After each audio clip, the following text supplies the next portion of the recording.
15ই April ১৯১২। ক্যালেন্ডারের পাতায় শুধু একটা তারিখ নয়, তাই না? এটা ইতিহাসের বুকে খোদাই করা একটা গভীর ক্ষতের মতো। ঠিক সেই রাতেই তো আটলান্টিকের ওই ভয়ঙ্কর ঠান্ডা জলে ডুবে গিয়েছিল আরএমএস টাইটানিক। হ্যাঁ, সেই জাহাজটা যাকে বলা হতো আনসিঙ্কেবল। ভাবা যায় মানুষের তৈরি সবচেয়ে বড়, সবচেয়ে বিলাসবহুল অডুবো জাহাজ। কিন্তু একটা মুহূর্তের জন্য ভাবুন তো, যদি এমনটা না ঘটতো। সেটাই ভাবছিলাম, যদি ওই ভয়ঙ্কর দুর্ঘটনাটা না হতো, যদি ২২০০রও বেশি যাত্রী আর ক্রু নিয়ে ওই বিশাল জাহাজটা সগৌরবে নিউ ইয়র্ক বন্দরে ভিড়ত, তাহলে ইতিহাসের পথটা কি অন্যদিকে বেঁকে যেত? এটাই তো প্রশ্ন। আজ আমরা ঠিকই বিকল্প বাস্তবতার সম্ভাবনা নিয়েই কথা বলবো।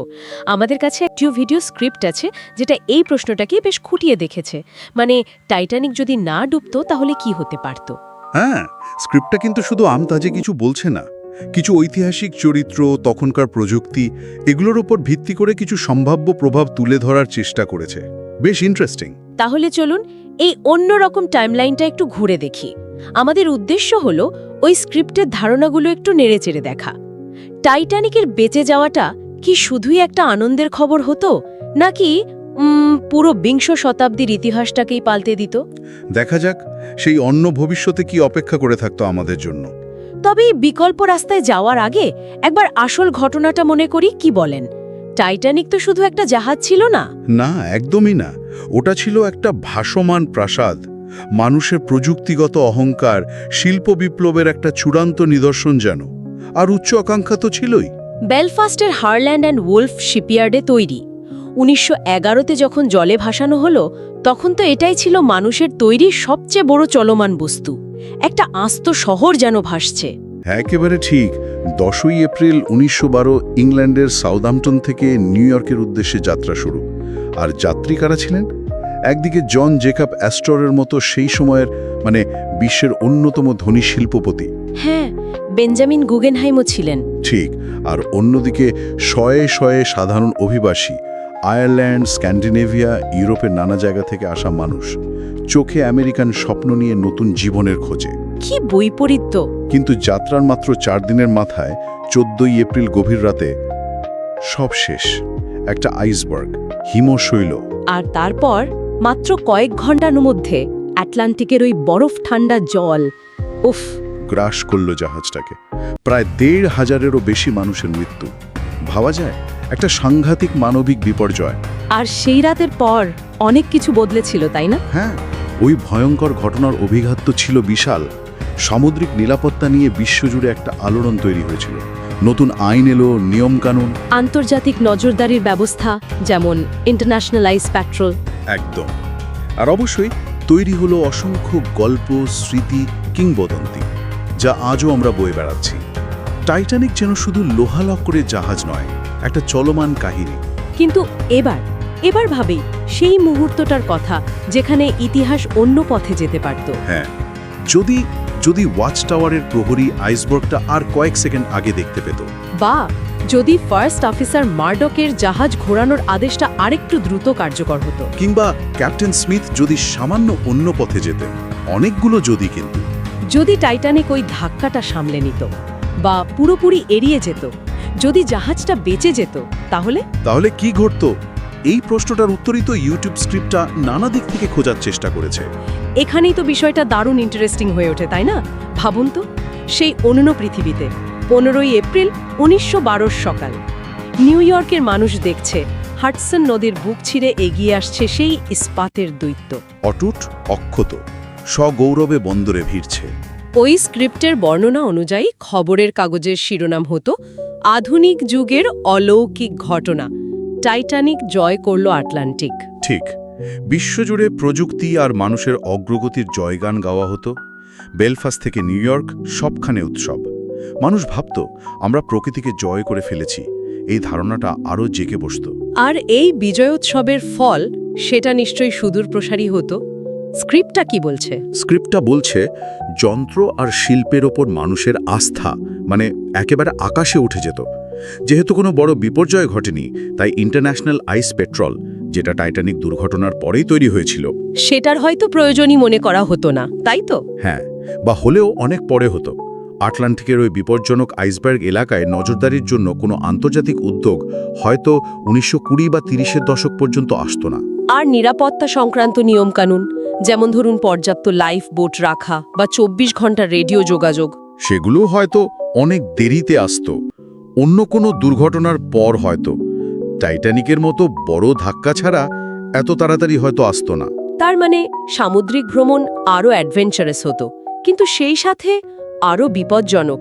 স্ক্রিপ্টে কি এমন ইঙ্গিত আছে? হ্যাঁ, স্ক্রিপ্ট ঠিক এটাই বলছে। মানুষের আত্মবিশ্বাস এত বেড়ে যেত যে জাহাজ কোম্পানিগুলো আরও স্পিডি, আরও বড় জাহাজ বানানোর প্রতিযোগিতায় নেমে পড়ত। গতির দিকে বেশি নজর দিত, নিরাপত্তার চেয়েও। সম্ভবত নিরাপত্তা বিধির শিথিলতার সুযোগ নিয়ে সেটাই হয়তো হতো। স্ক্রিপ্টটা অনুমান করছে 1920-র মধ্যেই হয়তো টাইটানিকের চেয়েও দ্বিগুণ বড়, আরও বেশি বিলাসবহুল, কিন্তু সম্ভবত কম সুরক্ষিত জাহাজ আটলান্টিকে চলত। মানুষের মনে হতো টেকনোলজি সব পারে। কিন্তু কোনো সতর্কতা ছাড়া, এমন লাগাম ছাড়া অগ্রগতি, এর মানে কি? মানে আরও বড়, আরও ভয়ানক কোনো বিপর্যয় শুধু সময়ের অপেক্ষা করত, অন্য কোনো নামে হয়তো। স্ক্রিপ্ট কি এই সম্ভাবনার কথা বলেছে? এটা এক বড় প্রশ্ন যা স্ক্রিপ্টটা তুলেছে, আর এর সম্ভাব্য উত্তরও খোঁজার চেষ্টা করেছে। সেটা নিয়ে আমরা একটু পরেই কথা বলবো। তবে তার আগে ভাবুন তো, ওই কাল্পনিক সফল যাত্রায় যারা বেঁচে ফিরতেন তারা কিভাবে নতুন শতাব্দীকে প্রভাবিত করতেন। ঠিক, স্ক্রিপ্ট কাদের কথা বলেছে? বিশেষ করে কয়েকজনের উপর আলো ফেলেছে। যেমন ধরুন জন জেকব অ্যাস্টর, সেই সময়ের আমেরিকার অন্যতম ধনী ব্যক্তি, যিনি বাস্তবে টাইটানিক দুর্ঘটনায় মারা যান। হ্যাঁ, তার কথা তো আগেই বললাম। তিনি বেঁচে ফিরলে? স্ক্রিপ্টের যুক্তি হলো অ্যাস্টর যদি ফিরতেন, তার ব্যবসায়িক বুদ্ধি আর বিপুল সম্পদ হয়তো তাকে প্লেন বা বিমান চালনার প্রাথমিক যুগের দিকে টানত। রাইট, ভাইদের প্রতিযোগী হিসেবে বা সহযোগী। হ্যাঁ, সেরকমই কিছু। হয়তো তিনি ব্যক্তিগত বা বাণিজ্যিক বিমান চলাচলে অনেক টাকা বিনিয়োগ করতেন, আর তার ফলে স্ক্রিপ্ট অনুযায়ী বাণিজ্যিক বিমান ভ্রমণ হয়তো 1920-র দশকেই অনেক বেশি উন্নত আর সহজলভ্য হয়ে যেত, যা বাস্তবে হয়েছে আরও অনেক পরে। বাহ, তার মানে টাইটানিকের বেঁচে যাওয়াটা অ্যাভিয়েশন ইন্ডাস্ট্রিকে এগিয়ে দিত। দারুণ ভাবনা তো। আর টাইটানিকের নকশাকার টমাস অ্যান্ড্রুজ, যিনি জাহাজের সঙ্গেই ডুবে গিয়েছিলেন। টমাস অ্যান্ড্রুজ হারল্যান্ড অ্যান্ড উলফের প্রধান নকশাকার, টাইটানিকের মূল কারিগর। স্ক্রিপ্টটা এখানে আর একটা ইন্টারেস্টিং সম্ভাবনার কথা বলছে। অ্যান্ড্রুজ তো নিজে ওই যাত্রায় জাহাজের খুঁটিনাটি দেখছিলেন। হ্যাঁ, তিনি তো অনবোর্ড ছিলেন। তো জাহাজটা যদি বেঁচেও যেত, ওই হিমশৈলের সাথে ধাক্কা বা অল্পের জন্য বেঁচে যাওয়ার অভিজ্ঞতা যদি তেমন কিছু ঘটতো আর কি, সেটা হয়তো তাকে খুব ভাবাতো। তিনি হয়তো বুঝতে পারতেন কোথায় কোথায় উন্নতি দরকার। মানে নিজের ডিজাইন নিয়ে ভাবতেন। হ্যাঁ, স্ক্রিপ্ট ধারণা করছে এই অভিজ্ঞতা থেকে অ্যান্ড্রুজ হয়তো আরও উন্নত নিরাপত্তা ব্যবস্থার জাহাজ বানানোর দিকে মন দিতেন। যেমন আরও মজবুত হাল, আরও ওয়াটার টাইট কম্পার্টমেন্ট, হয়তোবা বিপদ সংকেতের কোনো প্রাথমিক ব্যবস্থা। প্রথম প্রজন্মের স্মার্ট জাহাজ অনেকটা সেরকমই। তিনি হয়তো জাহাজ নির্মাণ শিল্পকে ভেতর থেকে বদলে দেওয়ার পথ প্রদর্শক হতেন। তার বেঁচে ফেরাটা হয়তো নিরাপত্তা নিয়ে ব্যক্তিগত উদ্যোগকে বাড়াতো, যা সরকারি নিয়মের অভাবেও কিছুটা সুরক্ষা দিত। তার মানে একদিকে সরকারি নিরাপত্তা বিধি হয়তো শিথিল থাকত, কিন্তু অন্যদিকে টেকনোলজিক্যাল উন্নতি কিছুটা হয়তো হতো ব্যক্তিগত উদ্যোগে। বেশ জটিল একটা ছবি তৈরি হচ্ছে। ঠিক তাই। আর বৃহত্তর সামাজিক দিক থেকে দেখলে স্ক্রিপ্টটা বলছে মানুষের বিলাসিতা আর টেকনোলজির ওপর বিশ্বাস এত বেড়ে যেত যে 1930-এর দশকে এসে মানুষ হয়তো সরকার বা প্রকৃতির চেয়ে যন্ত্রকেই বেশি ভরসা করত। প্রযুক্তি যেন নতুন ঈশ্বর। হ্যাঁ, অনেকটা তাই। টাইটানিকের সফল যাত্রাটা গিল্ডেড এজের শিল্পপতি আর প্রযুক্তিবিদদের প্রায় হিরো বানিয়ে দিত। তাদের ক্ষমতা, প্রভাব আরও বাড়ত। এটা হতো টেকনোক্র্যাট আর শিল্পপতিদের যুগ, যেখানে টেকনোলজি আর শিল্পে জয়গান গাওয়া হতো, হয়তো সামাজিক বা পরিবেশের মূল্যে। কিন্তু স্ক্রিপ্ট নিশ্চয়ই এর একটা ঝুঁকির কথাও বলেছে, একটা অন্ধকার দিকের কথা। হ্যাঁ, অবশ্যই বলেছে। এই অবিরাম অগ্রগতি আর আত্মবিশ্বাসের পরিণাম কি হতে পারত সে কথাও বলেনি। সেটাই জানতে চাইছি, সেই অন্ধকার দিকটা কি? দেখুন, টাইটানিক দুর্ঘটনাটা, ওই মর্মান্তিক ঘটনাটা মানব সমাজকে প্রকৃতির শক্তি আর নিজেদের সীমাবদ্ধতা নিয়ে একটা বিরাট শিক্ষা দিয়েছিল। ১,৫০০ মানুষের মৃত্যু, এটা একটা গভীর দাগ কেটেছিল। অবশ্যই। স্ক্রিপ্ট যুক্তি দেখাচ্ছে এই শিক্ষাটা যদি আমরা না পেতাম তাহলে মানুষের ভেতরের বিনয় সেটা হয়তো হারিয়ে যেত। আমরা হয়তো ভুলেই যেতাম যে প্রকৃতির কাছে আমরা আসলে কতটা ছোট, কতটা ভঙ্গুর। সমুদ্রকে যে সমীহ করতে হয় এই বোধটা তৈরি হতো না। সম্ভবত না। আর এই অধ্যত্বের একটা সম্ভাব্য পরিণতির কথাই বলেছে স্ক্রিপ্ট, একটা কাল্পনিক দৃশ্যকল্পের মাধ্যমে। কি রকম সেটা? ধরুন ১৯৩২ সাল, আটলান্টিকের বুকে চলছে আর একটা নতুন, আরও বিশাল, আরও বিলাসবহুল জাহাজ। নাম হয়তো ওশেন মনার্ক বা এরকম কিছু। টাইটানিকের উত্তরসূরি হিসেবে তৈরি, সেই লাগাম ছাড়া আত্মবিশ্বাসের যুগে। আচ্ছা। কিন্তু কোনো উন্নত আবহাওয়া পূর্বাভাস বা আন্তর্জাতিক নজরদারি ছাড়াই সেটা চলছে। হঠাৎ এক ভয়ঙ্কর সামুদ্রিক ঝড়, যা তখনকার সীমিত টেকনোলজির রাডারে হয়তো ধরায় পড়েনি, গ্রাস করল জাহাজটাকে। ওহ না। কোনো সতর্ক বার্তা ছাড়াই হাজার হাজার যাত্রী নিয়ে অতল গভীরে হারিয়ে গেল। সেই একই ঔদ্ধত্য যা টাইটানিকের ক্ষেত্র হয়তো কিছুটা ছিল, সেটাই যেন নতুন করে আরও ভয়াবহ রূপে ফিরে এলো। তার মানে যে শিক্ষাটা কম মূল্যে পাওয়া যেত, হ্যাঁ, স্ক্রিপ্টের বক্তব্য অনুযায়ী যে শিক্ষাটা ১৯১২তে পাওয়া যেত তুলনামূলকভাবে কম মূল্যে, সেটাই হয়তো ১৯৩২-এ চোকাতে হতো অনেক বড় আকারে। একই শিক্ষা, কিন্তু অনেক বেশি প্রাণ আর সম্পদ হারানোর পর। রিপিটেশন। এটা সত্যি খুব ভাবায়। ইতিহাস আমাদের শেখায় ঠিকই, কিন্তু প্রায়শই সেই শিক্ষা আসে বিরাট ক্ষতির মধ্যে দিয়ে। স্ক্রিপ্টের এই বিশ্লেষণটা মনে করিয়ে দিচ্ছে কখনো কখনো একটা ট্র্যাজেডি, একটা বিপর্যয়, যা আপাতদৃষ্টিতে শুধু ধ্বংস আনে, তা হয়তো পরোক্ষভাবে ভবিষ্যতের অনেক জীবন বাঁচায়, আমাদের সতর্ক করে দেয়, আমাদের বিনয়ী হতে শেখায়। ঠিক।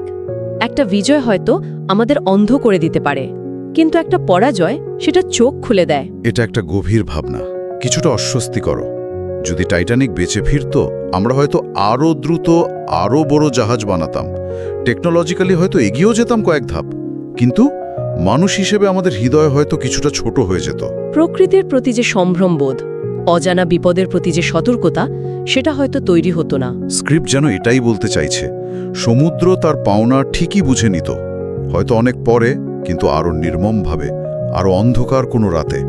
যে শিক্ষা টাইটানিক দিয়েছিল, সেটা হয়তো অন্য কোনো নামে, অন্য কোনো জাহাজের মাধ্যমে আরও অনেক বেশি চড়া দামে শিখতে হতো আমাদের।